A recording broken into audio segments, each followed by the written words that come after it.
Have you ever spent an entire day doing almost nothing and somehow ended it feeling even more exhausted? You lie in bed, you scroll, you stare at messages you know you should answer. Deadlines keep getting closer. Simple chores begin to feel strangely difficult. And eventually, one thought appears. Maybe I'm just lazy. But what if that explanation is completely wrong? Because from the outside, laziness and burnout can look almost identical. In both cases, you slow down. You avoid responsibilities. You procrastinate. Your productivity drops. But underneath the surface, they are very different experiences. One is about not wanting to spend energy. The other is what happens when there is barely any energy left to spend. And that distinction matters because if you treat burnout like laziness, your instinct will usually be to push harder, criticize yourself more, and demand even greater discipline, which may be exactly what makes the problem worse. So if you have been wondering what happened to your motivation, your focus, or even the version of yourself who used to handle life so easily, pay attention. Here are 6 signs that what looks like laziness may actually be burnout. And after that, we'll talk about what you can realistically do to start climbing out of it. The first sign is that you feel disconnected from your own life. Think about the last few days. Maybe you got out of bed, got dressed, went to work, answered a few messages, ate something, came home, and eventually went back to sleep. Technically, you did everything you were supposed to do, but it almost feels like you weren't really there. You were moving through the day on autopilot. People talked to you and you answered. Tasks appeared and you completed some of them. Hours passed, but they seemed strangely blurred together. Your body was participating in your life while your mind felt several steps behind. Under prolonged stress, people can begin to experience emotional detachment or a sense of distance from themselves and their surroundings. It can feel as if you are watching your own life rather than fully living it. And that is very different from simply enjoying a lazy afternoon.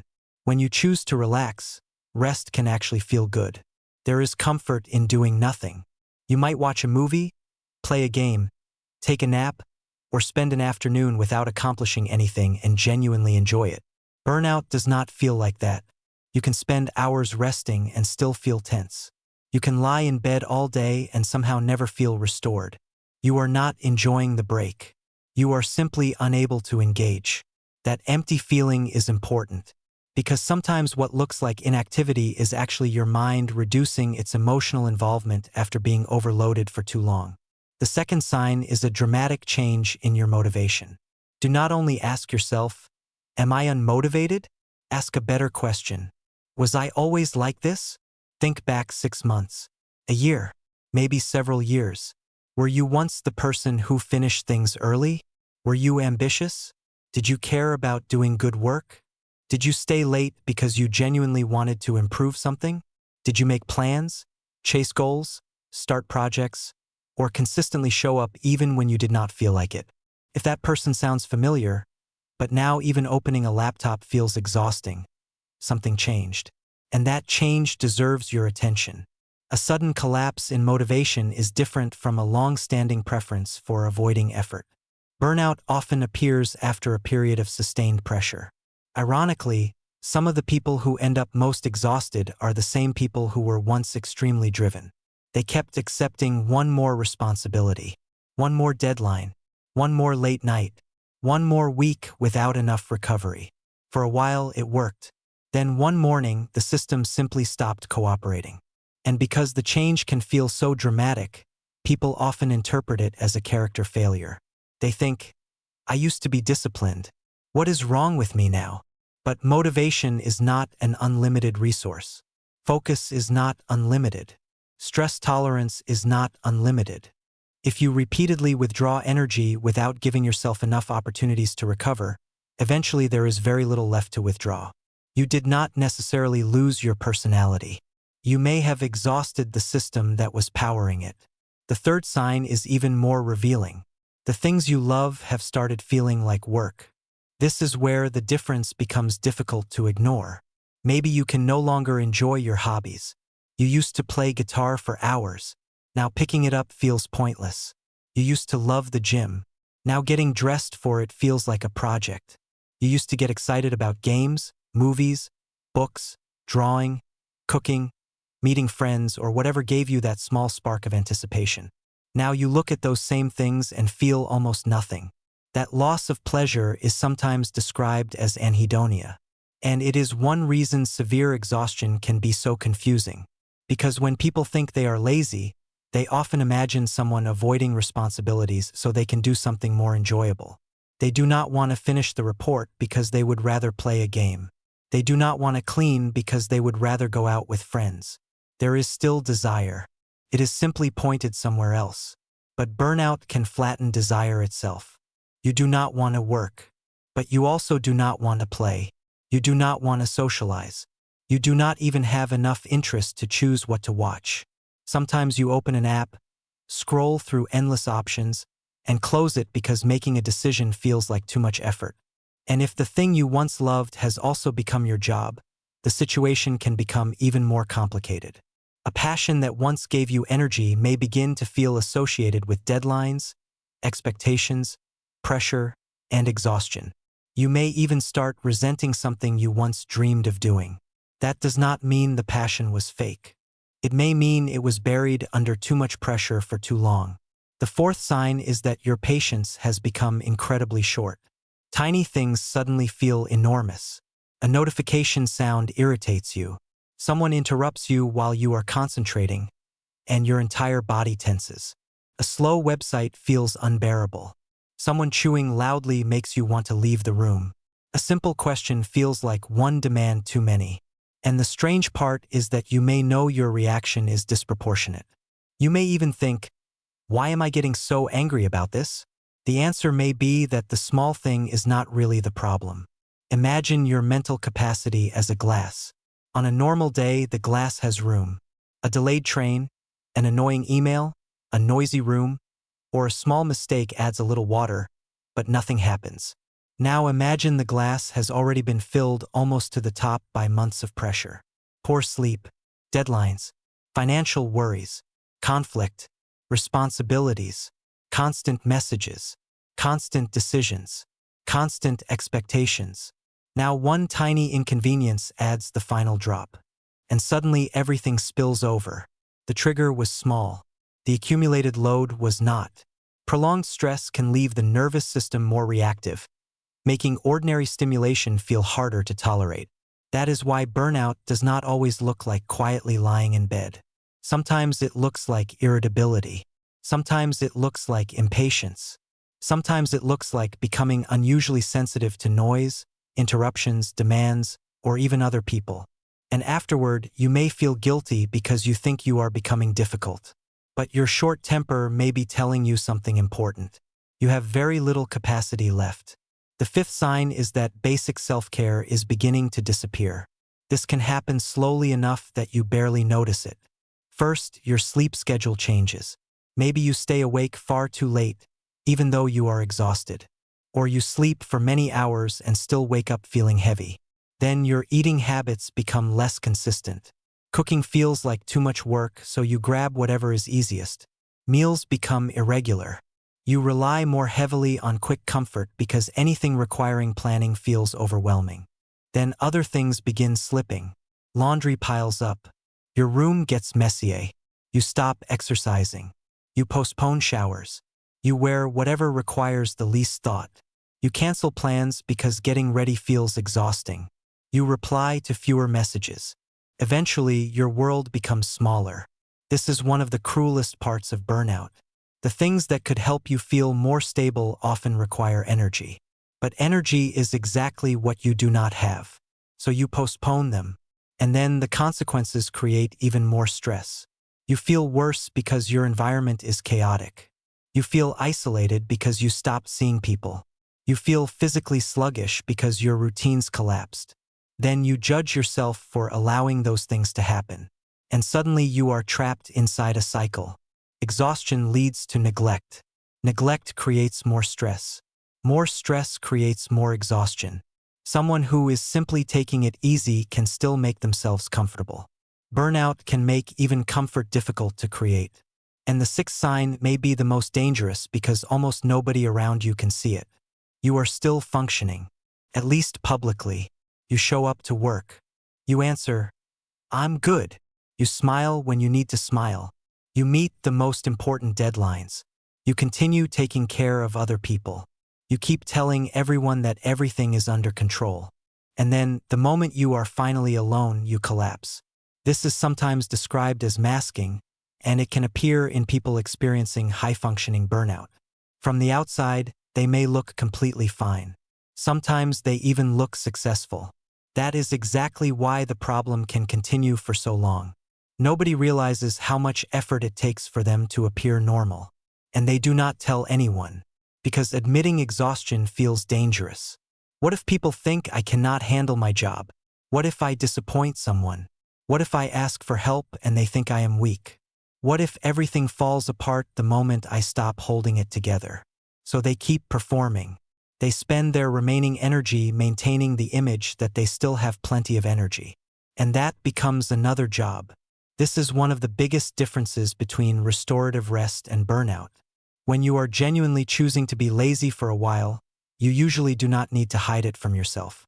Burnout often comes with guilt. You desperately need rest, but you feel guilty whenever you take it. So you never fully work, and you never fully recover. You exist in the miserable space between the two. Now, if several of these signs sound familiar, there is another thing you need to understand. Burnout rarely arrives in one dramatic moment. It usually develops gradually. First, everything can actually feel great. You are excited, motivated, ambitious. You take on more because you believe you can handle it. This is sometimes described as the honeymoon stage. You are running on enthusiasm, urgency, and momentum. Then stress begins appearing. Sleep becomes less consistent. You feel tired more often. Maybe you become slightly more anxious or distracted. But you tell yourself it is temporary. Just finish this project. Just get through this week. Just survive this month. Then the stress stops being temporary. It becomes your normal environment. Your work becomes harder. Your concentration drops. Procrastination increases. You become more irritable. You need longer to finish tasks that used to feel easy. And because your performance is slipping, you respond by pushing yourself harder. That can eventually develop into full burnout. Now the problem is no longer ordinary tiredness. You feel emotionally empty. You begin questioning your abilities.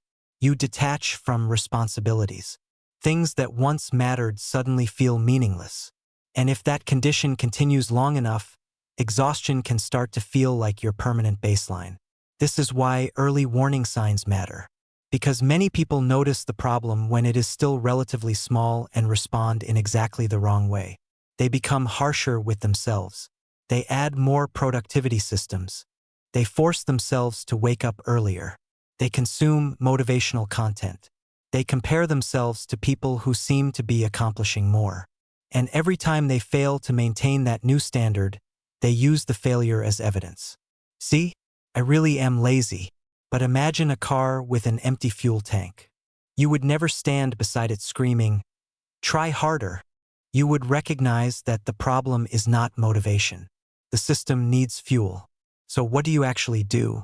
Start with the way you describe yourself. Stop turning a temporary condition into an identity.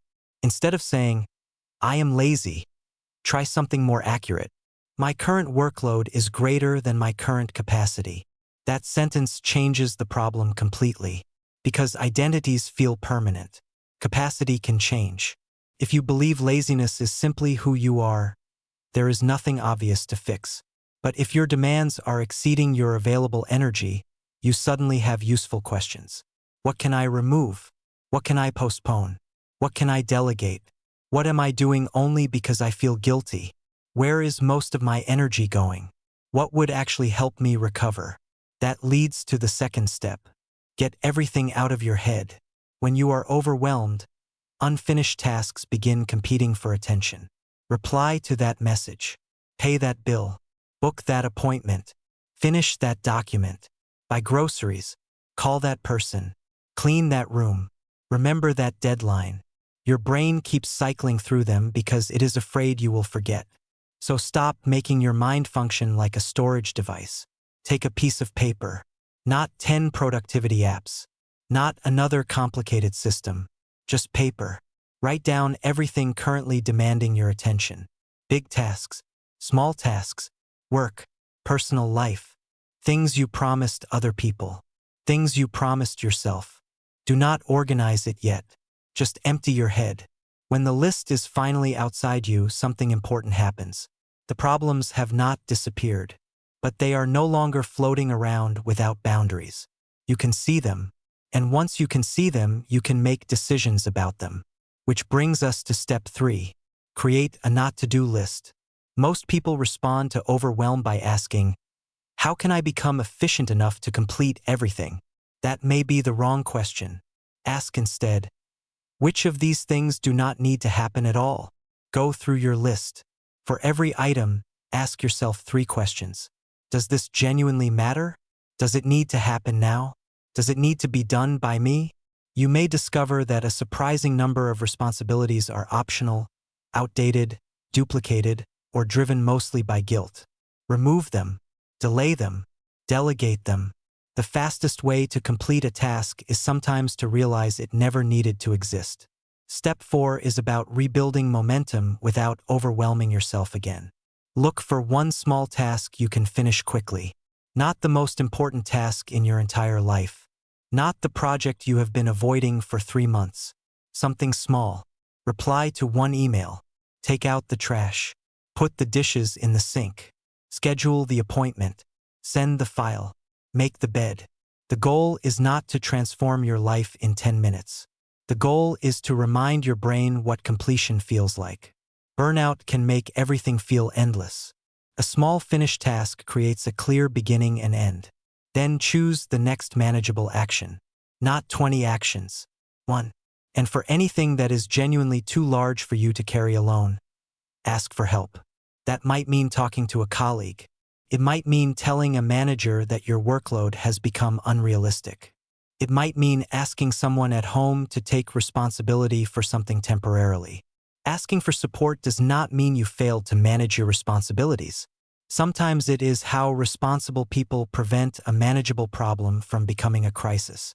Step 5 is learning to say no before your body says it for you. Many burned-out people are extremely good at accepting responsibility. Someone asks for help. They say yes. Another task appears. Yes. Someone needs a favor. Yes. A new deadline arrives. Yes. Eventually, they become responsible for everything except protecting their own capacity. You do not have to become rude or uncooperative. You can simply become clear. For example, I want to help with this, but I'm currently focused on 2 existing priorities. If this needs to be added, we should decide which task moves down the list. That response does something powerful. It forces reality into the conversation. Time is limited. Energy is limited. Adding something new means changing something else. You are not refusing to contribute. You are refusing to pretend that capacity is infinite. Step 6 is to deliberately notice what you complete. Burnout can create a strange form of tunnel vision. You only see what remains unfinished. You answer 20 emails and think about the 3 you missed. You complete most of a project and obsess over the section that still needs work. You clean half the room and feel guilty about the other half. So every day appears to end in failure. Change the scoreboard. At the end of the day, write down 3 things you completed. They can be embarrassingly small. I showered. I answered that message. I went outside. I cooked something. I worked for 20 focused minutes. I told someone I needed help. The size does not matter. The point is to give your mind evidence that you are still moving. Recovery often feels invisible while it is happening. Small wins make it visible. And finally, step 7. Protect recovery as seriously as you protect work. Do not treat rest as something you are allowed to have only after everything is finished. Everything will never be finished. There will always be another email, another task, another notification, another problem waiting for your attention. If rest requires an empty to-do list, you will never qualify for it. So create a small protected window every day. 15 minutes, 20 minutes, 30 if you can. No work. No checking email. No secretly turning your break into another productivity project. Walk outside. Listen to music. Read. Stretch. Sit somewhere quiet. Do something with no measurable outcome. At first, this can feel uncomfortable. People who have been running on pressure for a long time sometimes feel anxious when they stop. They interpret that anxiety as proof that they should keep working. It is not. Sometimes your nervous system simply needs time to remember what slowing down feels like.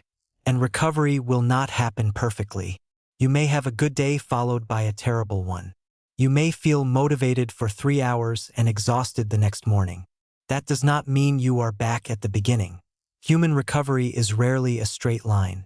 What matters is the direction you are moving. Reduce unnecessary pressure.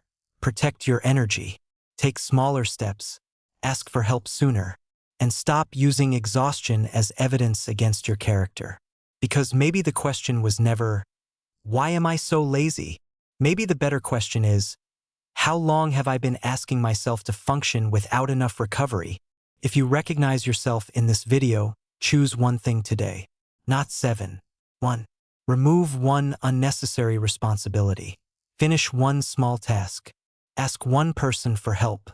Or spend 20 minutes doing absolutely nothing productive without punishing yourself for it. Start there.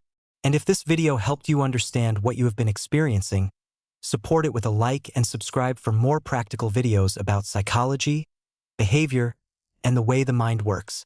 And tell me in the comments, which of these signs hit you the hardest?